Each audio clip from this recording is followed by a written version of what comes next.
નોંધાયો છે અને આપણી સાથે અમદાવાદ મહાનગરપાલિકાના આરોગ્ય અધિકારી ડૉક્ટર ભાવિન સોલંકી છે. તેમની સાથે વાત કરશું. સોલંકી સાહેબ, ચાંદખેડાની એક પ્રાઇવેટ હોસ્પિટલમાં કેસ નોંધાયો છે. હકીકત શું સામે આવી છે? બાળક છે, શું શું લક્ષણ તેનામાં હતા અને અત્યારે કોર્પોરેશનની ટીમ અને રાજ્ય સરકાર કઈ દિશામાં આગળ વધી રહ્યા છે? જી, અમદાવાદ શહેરમાં હાલમાં ચાંદખેડા વિસ્તારમાં એક પ્રાઇવેટ હોસ્પિટલ આવેલી છે, જ્યાં 2 મહિનાનું મેલ બાળકને એડમિટ કરવામાં આવેલું છે, જેને રેસ્પિરેટરી ઇન્ફેક્શનના તમામ સિમ્ટમ્સ હતા અને એનું જે ફાઇનલ ડાયગ્નોસિસ કરવામાં આવેલું છે તેમાં મેટાન્યુમો વાયરસ પોઝિટિવ આવેલું છે. ડિટેક્શન એની અંદર બતાવેલું છે વાયરસનું. આના અનુસંધાને પેશન્ટને સ્ટ્રિક્ટ આઇસોલેશનમાં રાખવામાં આવે તે પ્રકારની કામગીરી કરવામાં આવેલી છે. હોસ્પિટલમાંથી બી તમામ ઇન્ફોર્મેશન લેવામાં આવેલી છે. અગાઉ પેશન્ટને વેન્ટિલેટરમાં રાખવામાં આવેલું હતું. હાલમાં પેશન્ટ સ્ટેબલ છે. પેશન્ટના ઘરની તપાસ કરતાં તેઓ ડુંગરપુર રાજસ્થાનના નિવાસી છે અને હાલમાં પેશન્ટ સ્ટેબલ છે. અન્ય કોઈ બાળકને કે અન્ય કોઈ વિસ્તારમાં આ પ્રકારના ઇન્ફેક્શન ન ફેલાય તે પ્રકારની કામગીરી હાલમાં પ્રાયોગિક ધોરણે સ્ટાર્ટ કરવામાં આવેલી છે. સાહેબ, કારણ કે જે રિપોર્ટ આવ્યા છે 26 તારીખે તેમાં સેમ્પલ એકત્ર કરવામાં આવ્યા હોવાની માહિતી છે. આજે જે તારીખ છે, જે જાન્યુઆરીનું મહિનો બેસી ગયો છે, હોસ્પિટલ તરફથી માહિતી છુપાવવામાં આવી કે બહાર ન આવી? શું હકીકત શું છે? જે પ્રમાણે હોસ્પિટલમાંથી ઇન્ફોર્મેશન મેળવવામાં આવેલી છે, પેશન્ટ 24મી ડિસેમ્બરના રોજ એડમિટ થયેલું હતું અને આ પ્રકારના ચિહ્નો માટે 26ના રોજ તમામ વાયરોલોજી માટેના રિપોર્ટ્સ કરવામાં આવેલા હતા, જે 26એ પોઝિટિવ આવેલા છે. અત્યાર સુધી આ પ્રકારનું જે ડિટેક્શનનો રિપોર્ટ છે કોર્પોરેશનને સબમિટ નથી કરવામાં આવેલો અને આજ રોજ તેઓ જોડે ટેલિફોનિક વાત કરતાં તેઓએ રિપોર્ટ પોઝિટિવ જણાવેલ છે. આમ તેઓ તરફથી લેટ રિપોર્ટિંગ કોર્પોરેશનને કરવામાં આવેલું છે. સાહેબ, આપણે કોઈ કાર્યવાહી કરશું ખરામાં? કારણ કે ગંભીર કેસ છે, ગુજરાતનો અને અમદાવાદનો પ્રથમ કેસ છે. ત્યારે લેટ રિપોર્ટિંગ બદલ જે તે હોસ્પિટલને હાલમાં અત્યારે વાત કરવામાં આવેલી છે અને ત્યારબાદ જે કાયદેસરની કાર્યવાહી છે તે પણ કરવામાં આવશે. તો ભાવિન સોલંકી આપણી સાથે જોડાયેલા હતા. HPMVનો પ્રથમ કેસ ગુજરાતના અમદાવાદમાં નોંધાયો છે અને ખાનગી હોસ્પિટલમાં કેસ નોંધાયા છતાં પણ પ્રશાસનને જાણ કરવામાં વિલંબ થતાં કોર્પોરેશન તરફથી આગળની પ્રક્રિયા શરૂ કરાઈ છે. કેમેરામેન નૈનેશ ગુરિયા સાથે કુશાંક સોની, ABP અસ્મિતા, અમદાવાદ. ચીનમાં તબાહી મચાવનારા વાયરસની ભારતમાં એન્ટ્રી. કર્ણાટકમાં એક જ દિવસમાં 2 બાળકોમાં HMPV વાયરસના કેસ નોંધાયા. બેંગલુરુમાં 8 મહિનાની બાળકીમાં જોવા મળ્યા શંકાસ્પદ લક્ષણો. કર્ણાટકમાં એક 3 મહિનાની બાળકી પણ HMPV વાયરસથી સંક્રમિત. બંને બાળકોમાં ફ્લૂ અને કોરોના જેવા લક્ષણો. 8 મહિનાની બાળકીની બેંગલુરુની હોસ્પિટલમાં ચાલે છે સારવાર. બેંગલુરુની બેપિસ્ટ હોસ્પિટલમાં બાળકીની સારવાર ચાલી રહી છે.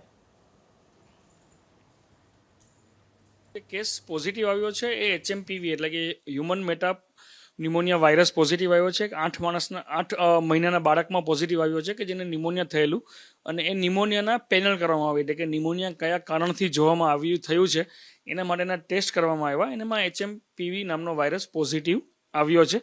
બાળકની સ્થિતિ અત્યારે સ્ટેબલ છે એવું જાણવામાં આવી રહ્યું છે. વધારે ડિટેલની અત્યારે બધા જ રાહ જોઈ રહ્યા છે કે કઈ પ્રકારના કોમ્પ્લિકેશન થઈ શક્યા છે બાળકમાં, બાળકને ઓક્સિજન કે વેન્ટિલેટરની જરૂર છે કે નહીં એ હજી માહિતી વધારે જાણવામાં નથી આવી, પણ એ બાળકને HMPV વાયરસ પોઝિટિવ આવ્યો છે એવું જાણવામાં આવ્યું છે. આ બધા વાયરસ જેમ કોરોના વાયરસ પણ વર્ષોથી હતો એમ આ બધા વાયરસ પણ ઘણા વર્ષોથી છે.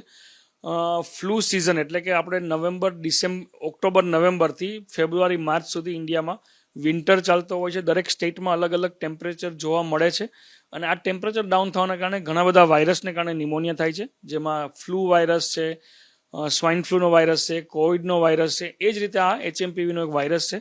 એક વસ્તુ જાણવા જેવી અત્યારે એ છે કે જ્યારે આપણને આ બધા સમાચાર આવે એટલે 4 વર્ષ પહેલાંનું કોવિડનું જે આપણે આખું મોટું પિક્ચર હતું એ આપણે પાછું જાગૃત થઈ જાય, એને કારણે પેનિક થાય, એને કારણે આપણામાં ભય ફેલાય. તો આવો કોઈ પણ વાયરસ, ફક્ત HMPVની વાત નથી કરતા, કોઈ પણ રેસ્પિરેટરી વાયરસ હોય તો એનાથી બચવા માટે જે આપણને પહેલાં શીખવાડવામાં આવેલું, માસ્ક પહેરો, ડિસ્ટન્સ રાખો, હેન્ડ વોશ કરો, નાક અને આંખ કે મોઢામાંથી એ વાયરસ અંદર જાય છે તો એમાં એ ન જાય એના માટેના પ્રયત્ન લો. આનાથી વધારે કોઈ જ નવી વસ્તુ આપણે અત્યારે કરવાની જરૂર નથી.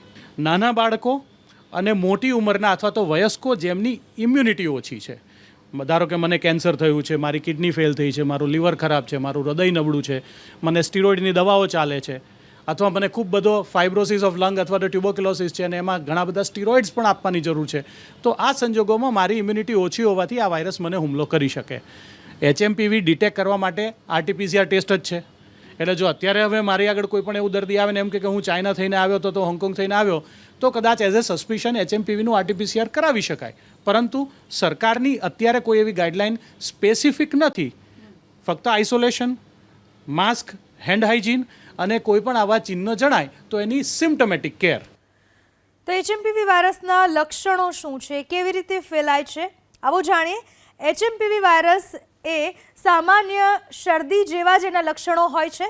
સામાન્ય શરદીથી તેની શરૂઆત થાય છે, નાકમાંથી પાણી નીકળે છે. ખાસ કરીને નાના બાળકોમાં આ HMPV વાયરસનો ભય વધારે. ગળામાં ખરાશનું પણ કારણ બને છે. HMPV વાયરસથી આ બધા જ લક્ષણો જોવા મળે છે. મોટેભાગે કોરોના જેવા લક્ષણો છે. નાના બાળકો અને વૃદ્ધોમાં ચેપ ગંભીર બની શકે છે, કારણ કે તેમની રોગપ્રતિકારક શક્તિ પણ ઓછી હોય છે. નબળી રોગપ્રતિકારક શક્તિ ધરાવતા લોકો માટે પણ HMPV વાયરસ ગંભીર સાબિત થઈ શકે છે. તે લોકોને ભરડામાં વધારે લઈ શકે છે. કેવી રીતે ફેલાય છે આ HMPV વાયરસ તેની વાત કરીએ. સામાન્ય રીતે છીંક અને ઉધરસથી આ વાયરસ ફેલાતો હોય છે, જેના પરિણામે તકેદારી રાખવી જરૂરી છે. સંક્રમિત વ્યક્તિને સ્પર્શ કરવાથી પણ આ HMPV વાયરસ ફેલાય છે, જે કોરોના જેવું જ લક્ષણ છે. ચેપ લાગ્યાના 5 દિવસમાં લક્ષણો દેખાય છે. શરૂઆતમાં કદાચ લક્ષણો ના દેખાય એવું પણ બને. આ વાયરસ હંમેશા શરીરમાં હાજર હોય છે, પરંતુ ખાસ ઠંડીની સિઝનમાં, ઠંડા હવામાનમાં આ વાયરસ વધુ સક્રિય બને છે, HMPV વાયરસ, જેના કારણે સાવધાન રહેવાની જરૂર છે. સંક્રમિત વ્યક્તિ સાથે હાથ ન મિલાવવો જોઈએ. સાથે જ સંક્રમિત વ્યક્તિએ પોતે પણ એટલું જ ધ્યાન રાખવું જરૂરી છે. ઘરે આવીને હાથને સારી રીતે સાફ કરો, બરાબર રીતે હાથ ધુઓ, હેન્ડવોશનો બરાબર રીતે ઉપયોગ કરો, ત્યારબાદ કોરા કપડાં વડે હાથ સાફ કરો. ડૉક્ટરની સલાહ લીધા વિના કોઈ પણ દવા ન લેવી જોઈએ. જો કોઈ પણ સામાન્ય લક્ષણ પણ દેખાય તો ડૉક્ટરની સલાહ લો. ભીડભાડવાળી જગ્યાઓ પર જવાનું ટાળો. શક્ય હોય તો મોઢા પર બહાર જવા ટાઈમે માસ્ક પહેરવાનું રાખો. આ બધી તકેદારી રાખવાથી HMPV વાયરસથી બચી શકાય છે. મોટાભાગે કોરોના જેવા લક્ષણો HMPV વાયરસના છે. યોગ્ય નથી લાગતો નાનું હતું ત્યારે વેન્ટિલેટરની જરૂર પડી હતી, એટલે એવો ઇમ્યુનો કોમ્પ્રોમાઇઝ બાળક હતું, જેના લીધે એને કદાચ આ ઇન્ફેક્શન લાગ્યું હોય. પણ ચાઇના સાથે એનું રિલેશન એવું અમારા તરફથી અમારી ટીમ તો નકારી રહી છે.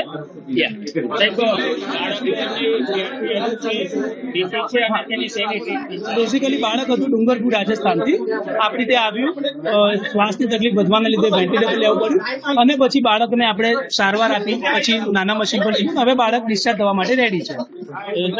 બાળકને શરૂઆતમાં કયા સિમ્પટમ્સ હતા અને એક ટીમ તરીકે તમે લોકોને શું તકેદારી રાખવા માટે? ફર્સ્ટ ઓફ ઓલ, જે મેં હમણાં બી કીધું કે પેનિક થવાની કે કોઈ ગભરાવાની જરૂર વાળી નથી.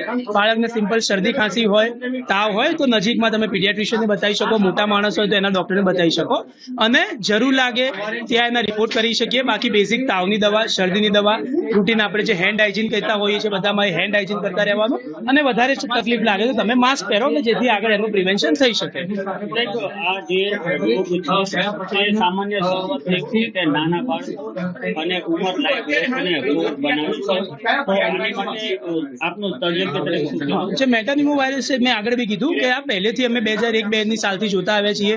એઝ અ ICU કન્સલ્ટન્ટ અમે જ્યારે બી બાળક વધારે સિરિયસ લાગે ત્યારે ગળાનો થ્રોટ સ્વેબ કહેતા હોઈએ, એ મોકલતા હોઈએ તો એ પોઝિટિવ આવતો હોય છે. અને લગભગ બીજું અમે યાદ કર્યું, લગભગ 6 મહિના પહેલા બી આવું વાયરસનું ઇન્ફેક્શન હતું, પણ એ સામાન્ય શરદી ખાંસી વાળો વાયરસ છે.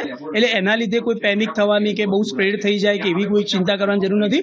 આ કેસ આપણે જોઈએ તો લગભગ ડુંગરપુરમાં એ લોકો ઘરે જતા, કોઈ ટ્રાવેલ હિસ્ટ્રી નથી. એટલે આ અલગ વેરિયન્ટ લાગે છે, જે મે બી બહુ માઇલ્ડ વેરિયન્ટ કે માઇલ્ડથી બી માઇલ્ડ હશે એવું મને વધારે લાગી રહ્યું છે.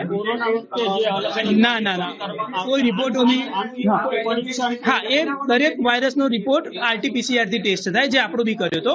એમાં મેટાનિમો વાયરસ પોઝિટિવ આવે છે. એટલે એ RT-PCR થી ડાયગ્નોઝ થઈ શકતું હોય છે. પણ બધા શરદી ખાંસી તમે ગણવા જાઓ તો ઘરે 2 જણને 50%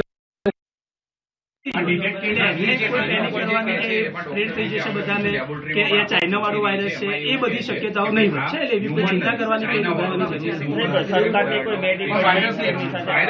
હા, યસ, એમની જોડે વાતચીત ચાલી રહી છે, એ ચાલી રહ્યા છે. અમે આદાન પ્રદાન કરી રહ્યા છીએ માહિતીનું. કોઈ દેખાય શક્યતા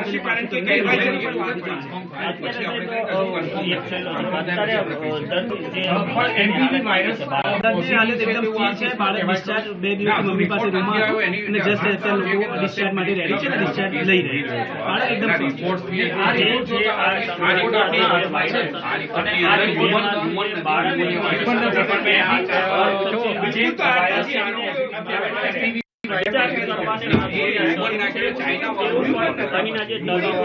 જણાવી રહ્યા છે.